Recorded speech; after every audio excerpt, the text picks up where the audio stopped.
So demand is the easier of the two because we are typically in the shoes of a consumer, right? Going to stores, buying things on our phone, ordering food, so on and so forth.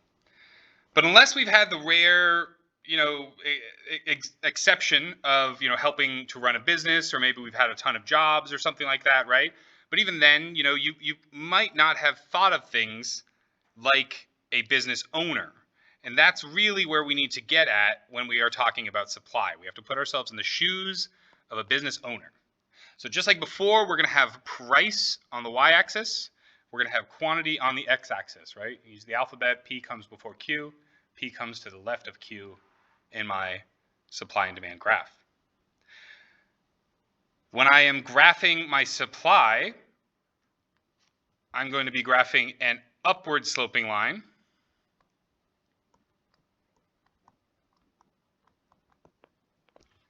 And our mnemonic for supply is this clever little up hidden in supply, right? It's upward sloping, right there, sup, upward sloping.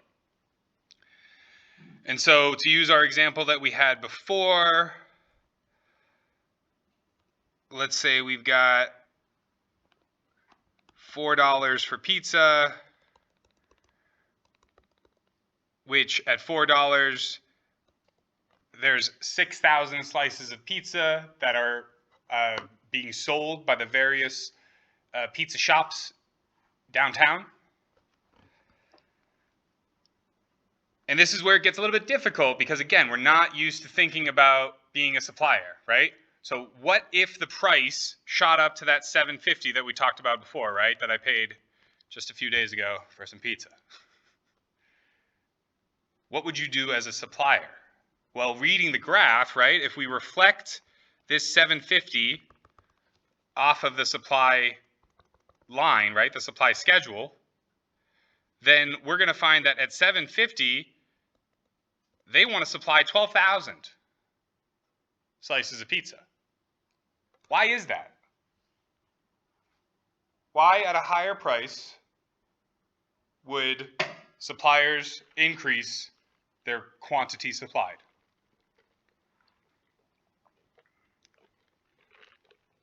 Yeah. Is that just assuming that more people are buying it, so they can charge more for it?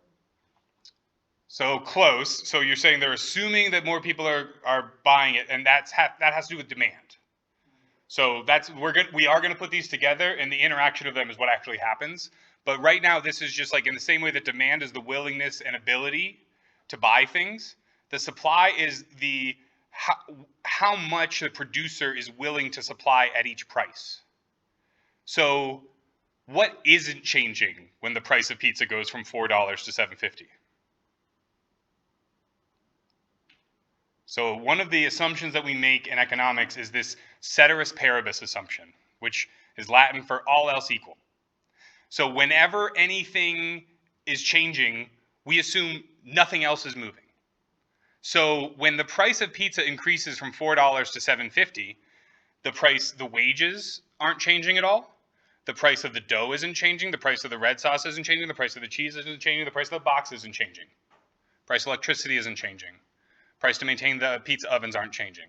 So the business owner says, oh, at $7.50, at $4, I was making $1.50 a slice of pizza. Now I'm making $4 a slice, $5 a slice of pizza, right? So they are going to, essentially juice their organization, and they're going to put a bunch of resources to sell these pizzas because there's a higher profit margin on them. They're making more per pizza. So this also assumes that they actually have the capacity to double the amount of pizza that they make, right? Which oftentimes isn't the case. Usually you only have, one oven or so much of a room, or, you know what I mean? You only have so many people that can work at any given time without getting in the way of each other, which also has to do with our law of diminishing returns that we defined last week. So when we're talking about supply, and we're talking about the law of supply, the law of supply says that all else constant, all other variables that affect supply are constant.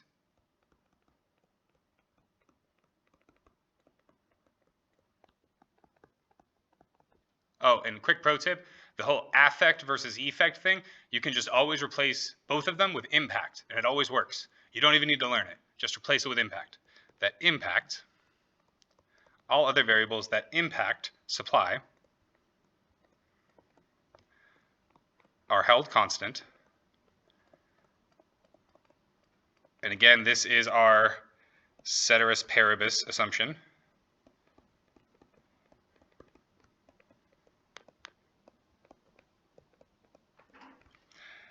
When this happens, if price increases, my quantity supplied increases. If price decreases, my quantity supplied decreases. So these are directly related to one another. So in the demand curve, because it's downward sloping, price and quantity are inversely related, inversely related. These are directly related. As price increases, quantity increases in kind. Well, not in kind, because that would assume a one slope, which it looks like a one slope here, but it's not always going to be a slope of one. So delete the in kind part. Just like with demand, sometimes we have a supply schedule, right? So supply schedule would look something like P, quantity supplied, 750, 12K, $4, 6K, so on and so forth. You guys get the picture. At 2, they're only going to provide, 2,000 or whatever, right? Maybe only the bargain basement, cheapest pizza places are going to be opening, right? At $2, some pizza places are going to go out of business. So there just aren't going to be as many slices of pizza on the market available to purchase. Questions on supply? All right, let's put them together.